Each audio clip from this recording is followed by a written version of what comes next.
제 34장. 여호와께서 모세에게 말씀하여 이르시되, 너는 이스라엘 자손에게 명령하여 그들에게 이르라. 너희가 가나안 땅에 들어가는 때에 그 땅은 너희의 기업이 되리니 곧 가나안 사방 지경이라. 너희 남쪽은 에돔 곁에 접근한 신광야니 너희의 남쪽 경계는 동쪽으로 염해 끝에서 시작하여 돌아서 아그라빔 언덕 남쪽에 이르고 신을 지나 가데스 바네아의 남쪽에 이르고 또 하살라다를 지나 아스몬에 이르고 아스몬에서 돌아서 애굽 시내를 지나 바닥까지 이르느니라. 서쪽 경계는 대해가 경계가 되나니 이는 너희의 서쪽 경계니라. 북쪽 경계는 이러하니 대에서부터 호르산까지 그어라. 호르산에서 그어 하맛 어귀에 이르러 시닷에 이르고 그 경계가 또 시브론을 지나 하살 에난에 이르나니 이는 너희의 북쪽 경계니라. 너희의 동쪽 경계는 하살 에난에서 그어 스밤에 이르고 그 경계가 또 스밤에서 리블라로 내려가서 아인 동쪽에 이르고 또 내려가서 긴네렛 동쪽 해변에 이르고 그 경계가 또 요단으로 내려가서 여매에 이르나니 너희 땅의 사방 경계가 이러하니라. 모세가 이스라엘 자손에게 명령하여 이르되, 이는 너희가 제비 뽑아 받을 땅이라. 여호와께서 이것을 9지파 반쪽에게 주라고 명령하셨나니 이는 루벤 자손의 지파와 갓 자손의 지파가 함께 그들의 조상의 가문에 따라 그들의 기업을 받을 것이며 므낫세의 반쪽도 기업을 받았음이니라. 이 두 지파와 그 반지파는 여리고 맞은편 요단 건너편 곧 해돋는 쪽에서 그들의 기업을 받으리라. 여호와께서 또 모세에게 말씀하여 이르시되, 너희에게 땅을 기업으로 나눌 자의 이름은 이러하니 제사장 엘라살과 눈의 아들 여호수아니라. 너희는 또 기업의 땅을 나누기 위하여 각 지파의 한 지휘관씩 택하라. 그 사람들의 이름은 이러하니 유다 지파에서는 여분네 아들 갈렙이요, 시몬 지파에서는 암미우스의 아들 수멜이요, 베냐민 지파에서는 기슬론의 아들 엘리다시요, 단 자손 지파에서는 지휘관 요굴리 아들 붓기요, 요셉 자손 중 므낫세 자손 지파에서는 지휘관 에봇의 아들 한리엘이요, 에브라임 자손 지파에서는 지휘관 십단의 아들 그무엘이요, 스불론 자손 지파에서는 지휘관 바르나게 아들 엘리사반이요, 이사갈 자손 지파에서는 지휘관 아산의 아들 발디엘이요, 아셀 자손 지파에서는 지휘관 슬루미의 아들 아히우시요, 납달리 자손 지파에서는 지휘관 암미우스의 아들 부다헬이니라. 이들이 여호와께서 명령하사 가나안 땅에서 이스라엘 자손에게 기업을 받게 하신 자들이니라. 오늘 새벽에도 주님의 보좌 앞으로 나오신 성도님들에게 하나님의 은혜와 평강이 함께 하시기를 축원드립니다. 오늘 민수기 34장 말씀 함께 살펴보겠습니다. 민수기는 정복에 대한 이야기입니다. 이스라엘 백성들이 가나안 땅을 향하여 전진할 때 그들을 군사로 부르시고 그들을 무장시키셔서 전쟁에 참여하게 하셨죠. 하지만 이들의 전쟁이 영적 전쟁이었습니다. 성막을 중심으로 그들은 진을 치고 행군을 하였습니다. 하나님과의 관계가 잘 이루어지면 승리하고 하나님과의 관계가 어그러지면 전쟁에서 실패하는 구조를 가지고 있었습니다. 출애굽 1세대들은 3개월에 걸쳐서 가나안 땅 입구가 있는 가데스 바네아까지 갔지만 그 과정 속에서 영적 전쟁에 실패하여 그는 가나안 땅을 얻지 못하고 광야에서 생을 마감하게 되죠.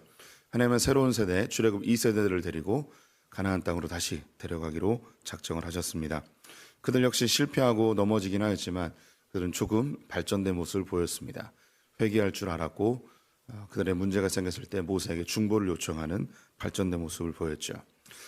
그들이 모압 평지에 왔을 때 발람 선지자가 그들을 저주하려 했지만 하나님은 3번에 걸쳐서 저주의 입술을 축복의 입술로 바꿔주십니다. 이것은 우리가 감당할 시험밖에 허락지 아니하시는 하나님의 놀라운 역사, 주님의 일하심을 보여주는 장면이죠. 하나님 그러면 왜 이스라엘 백성들을 이 영적 전쟁에 부르셨는가? 그 목적은 상 주시기 위함입니다. 땅을 분배하기 위하여서 그들을 영적 전쟁에 불러주신 것이죠. 그러면 땅을 왜 주신 것인가? 그 땅에서 하나님 예배하기 하기 위함입니다. 하나님이 주신 은혜를 누리도록 그 땅을 허락해 주신 것이죠.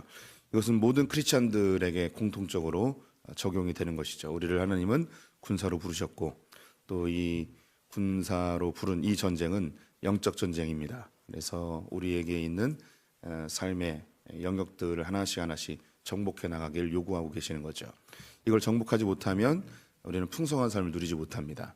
교회를 다녀도 우리가 죽어서 천국 가는 것은 보장되어 있는 일이지만 이 땅에서 이 영적 전쟁을 잘 치르지 못하면 우리는 교회를 오래 다녀도 끊임없이 불평불만으로 힘들어하고 관계 속에서 괴로워하고 교회 성도들과 비교하고 미워하고 다투며 교회 생활이 굉장히 어려워지게 됩니다.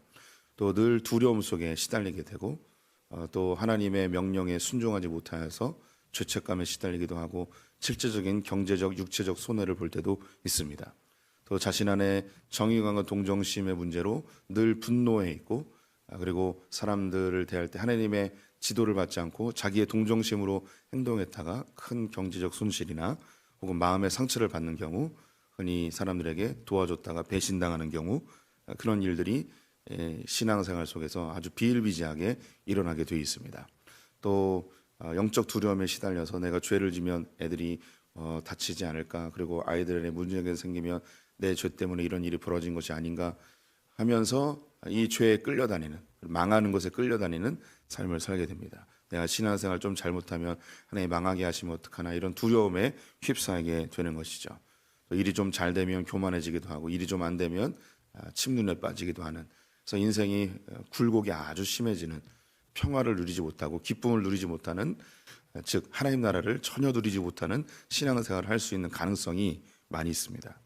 안타까운 것은 많은 크리스찬들이 이 영적 전쟁에 심각하게 실패하고 있고, 신앙생활의 풍성함을 누리지 못하고, 예수 믿고 천국 가는 건 알지만 이 땅에서의 평생의 수십 년의 삶을 아주 비참하게 광야 생활하는 것처럼 풍성함을 누리지 못하고 살아가는 사람들이 굉장히 많이 있다는 겁니다. 그래서 이 일을 하나님이 알려주시는 거예요. 꼭 이 전쟁에서 승리하라고.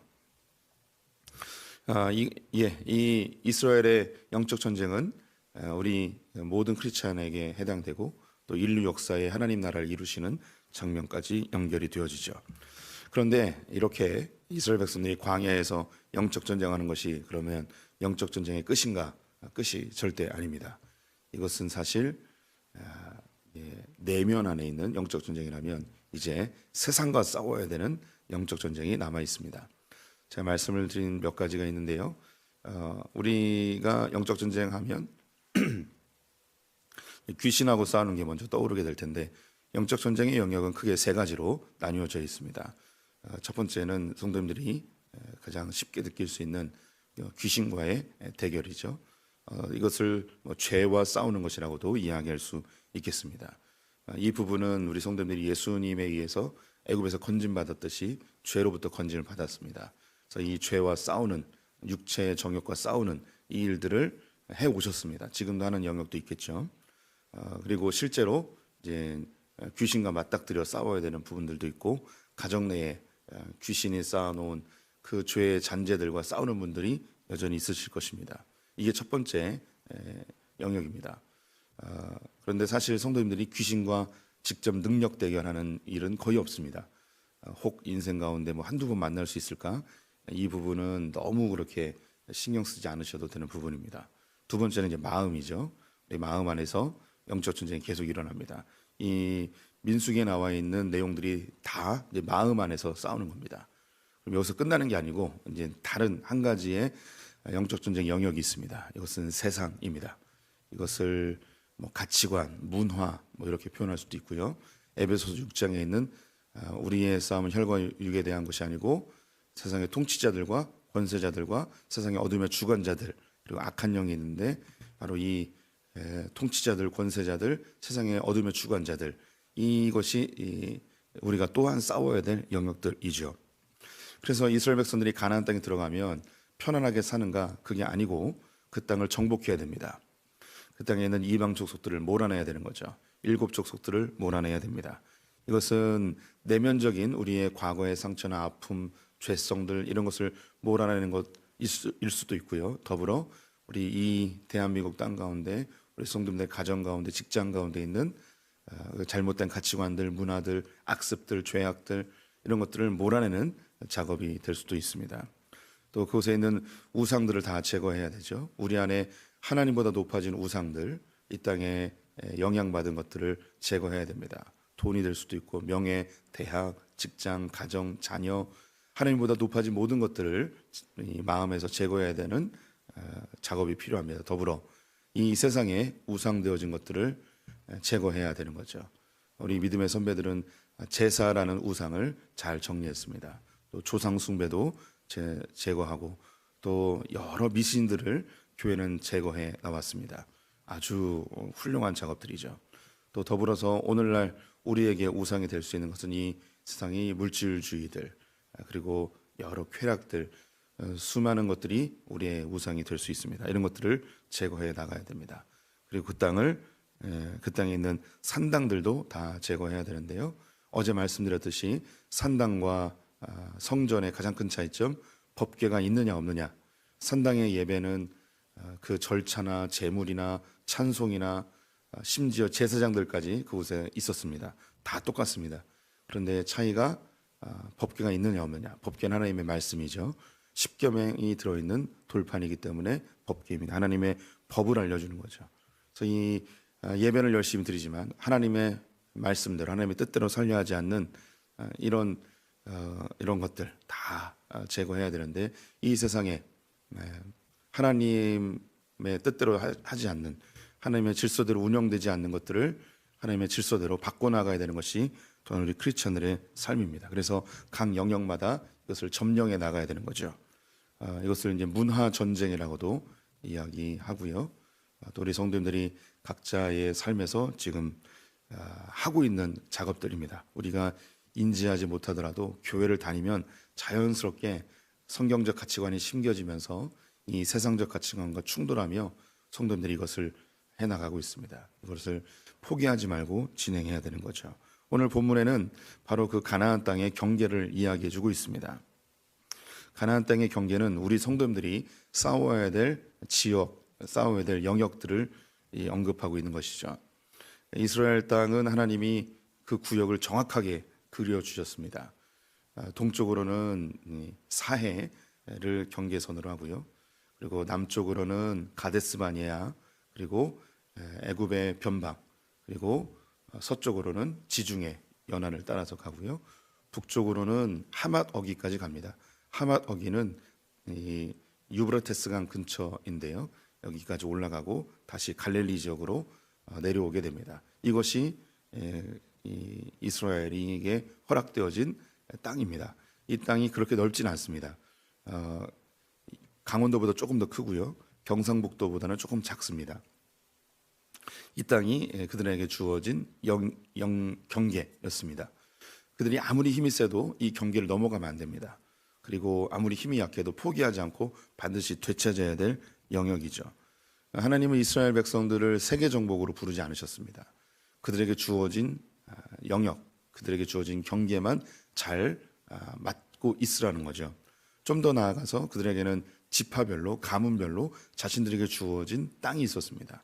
그 땅을 반드시 지켜내야 됩니다. 이것은 대대손손 지켜내야 되는 겁니다. 땅을 빼앗기는 것은 하나님의 약속을 저버리는 것과 같았습니다. 이 말씀에서 우리 성도님들이 아주 직감적으로 느껴지는 게 있을 것입니다.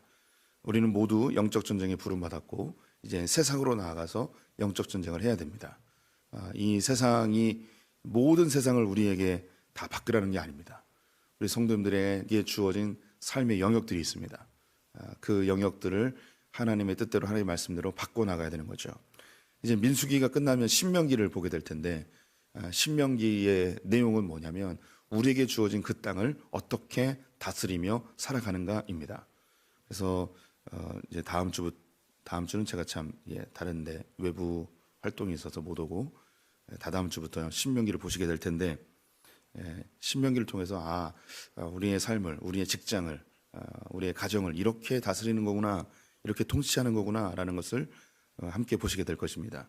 그래서 이스라엘 백성들이 광야에서 마음의 영적 전쟁을 이제 마쳤다면 이제 가나안 땅에 들어가서는 직접 세상과 그리고 믿지 않는 사람들과 직접 대면하며 싸워야 됩니다. 이 전쟁 역시 혈과 육에 대한 전쟁이 아니고 말씀으로 그 땅을 어떻게 다스린가에 대한 전쟁이 되는 것이죠. 성도님들에게 주어진 삶의 영역들이 있습니다. 이 영역들을 정복해내야 됩니다. 우리가 아무리 마음을 잘 다스리고 교회에서 은혜 받고 그래도 직장에 가거나 가정에 가거나 이 세상 사람들과 맞닥뜨렸을 때에 그들이 우리를 또 공격하고 그들로 인해서 우리가 죄를 짓기도 하고 그들로 인해서 우리가 손해를 보기도 하게 되죠. 결국 우리는 세상에 나가서 몸으로 부딪히며 살아가야 됩니다. 우리 성도님들의 세상은 어디입니까? 믿지 않는 관계들은 어디입니까? 우리의 신앙을 파괴하고 미혹하는 그 영역은 어디이십니까? 어떤 분들은 가정이 될 수도 있습니다. 가정에 믿지 않는 부모님, 믿지 않는 배우자, 그로 인하여서 핍박을 당하기도 하고 그들이 요구하는 비성경적인 가치관들 혹은 그들이 요구하는 비성경적인 우상 숭배들이 성도님에게 강요될 수도 있겠죠. 이런 것을 어떻게 다스리고 어떻게 이겨내야 되는가, 이게 우리의 숙제입니다. 그런데 포기하지 말고 반드시 이뤄내야 되는 거죠. 또 우리 성도님들이 몸담고 있는 직장, 이 직장 내에서 성도님들이 어떻게 크리스찬으로서 하나님 나라를 이루어 갈 것인가.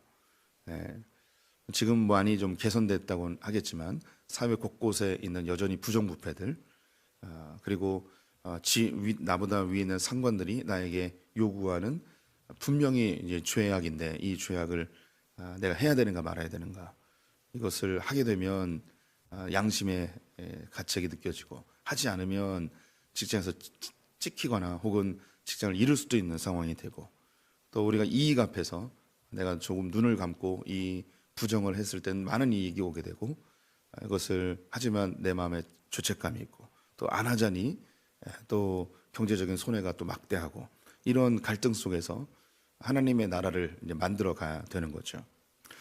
이것이 한순간에 되는 건 아닙니다.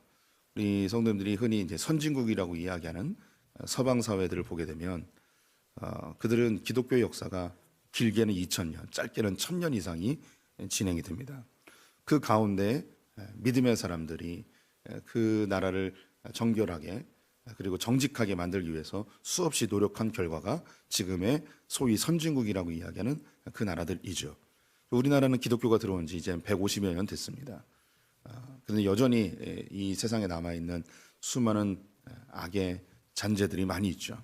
그래도 예전보다는 훨씬 좋아지고 깨끗해지고 나아졌죠. 저는 확신합니다. 이 일에 있어서 기독교인들이 엄청난 수고를 했다고 저는 확신을 합니다. 제가 국가 고위 관료들이 이야기하는 뭐 세미나나 이런 그런 강좌를 듣게 되면 그분들이 공통적으로 하는 이야기들이 있습니다. 국가 고위 관리들 중에 기독교인들이 꽤 많이 있다고 합니다. 올라가면 올라갈수록 더 기독교인들이 많게 된대요. 그 이유는 그들이 실력이 뛰어나서가 아니고 믿지 않는 사람이 실력이 더 뛰어난 경우도 많이 있답니다. 그런데 이 믿지 않는 사람들의 경우 부정부패와 관련되는 경우가 많이 있다는 거예요. 여기에 이제 그 기준이 모호하다 보니까 그럼 이것이 다 걸린대요. 그러면 이 사람들이 떨어져 나가는 거죠. 그러면 남는 사람들이 누구냐면 상대적으로 이 부정부패에 조금 민감하게 깨어있는 크리스찬들이 남아있는 거예요. 그래서 이 남아있는 사람들이 그 자리에 올라가게 되는 거죠. 이게 참 아이러니하다는 거죠. 실력은 별로 없는데 나중에 보니까 크리스찬들이 다 요직에 있는 거죠. 그런데 그런 요직에 올라간 사람들이 또 잘하냐, 뭐 이건 또 다른 문제이긴 합니다. 어쨌든 이 세상에 크리스찬들이 뭘 얘기하려고 하냐면 그래도 크리스찬들이 정직하게 바르게 살려고 몸부림치고 있다는 거죠. 그로 인하여서 세상이 조금씩 나아지고 발전되고 있다는 것입니다. 성경은 우리에게 영적 전쟁에 참여하고 세상과 싸우라고 요구하고 있는데요. 그런데 이 세상 전체를 막 다 바꿔라, 이 이야기는 아닙니다. 성도들이 몸담고 있는 직장, 일터, 가정, 이런 곳에서 하나님의 방법으로 하나님의 질서대로 살아가기를 요구하고 있는 거죠. 이 일에 있어서 한 명도 또한 예외가 없고 포기하지 말라고 합니다. 이들이 가나안 땅에 들어가면 땅을 분배하게 되는데 그 땅을 분배하는 책임자들이 있었습니다. 그들은 제사장 엘리야슬과 차세대 지도자인 여호수아였습니다. 이 두 사람이 땅의 분배를 책임지게 됩니다. 여호수아는 군대 대장으로 그 땅을 정복하는 일을 하게 됩니다. 그리고 엘리야살 대제사장은 그들이 원하는 땅을 가져왔을 때에 가슴에 있는 우림과 둠빔으로 제비 뽑아서 그 땅을 하나님이 허락하는지 안 하는지 그것을 결정해 주게 되죠. 그리고 각 지파마다 지휘관들이 있어서 그 땅을 정복하고 그 땅을 선택하는 일을 맡게 됩니다. 유명한 사람은 이 유다 지파의 갈렙이었죠. 이때의 나이가 이제 80이 넘었는데요. 그래도 아주 여전히 그 지파의 지도자로서 서 있는 당당함을 볼 수가 있습니다. 성경에 이제 갈렙에 대한 이야기가 많이 언급되어 있지 않는데요. 많은 믿음의 선배님들이 여호수아보다 갈렙을 더 높이 평가하는 경우들도 많이 있습니다. 저 역시 갈렙의 그 영성을 많이 따르고 싶고 또 사모하게 됩니다. 우리가 이제 여호수아를 가면 갈렙이 다시 나오게 되는데 간략하게 말씀드리면 같이 정탐됐고 같은 레벨이었단 말입니다. 그런데 여호수아가 지도자가 됐어요. 우리로 이야기하면 뭐 대통령이 되거나 담임 목사가 된 거죠. 같은 부교역자였는데 옆에 있는 사람이 담임 목사가 된 거예요. 그러면 같이 부교역자였던 사람의 마음이 어떨까요? 나도 되고 싶은데 막 이런 마음이 들지 않겠습니까? 내가 뭐 못난 게 뭐가 있다고 뭐 이런 마음이 들었을 것입니다. 그런데 마지막까지 이 갈렙은 여호수아를 지지해주고 여호수아를 돕고 영적 가나안 땅 정복 전쟁에 가장 앞서서 활동하였고 또 헤브론이라는 난공불락을 자신이 정복하게 놓으라고 먼저 솔선수범하게 됩니다. 또 나중에 이 부엘세바 이 남쪽 지방에 이 전쟁을 해야 되는데요. 아무도 나서서 하기를 꺼려했습니다.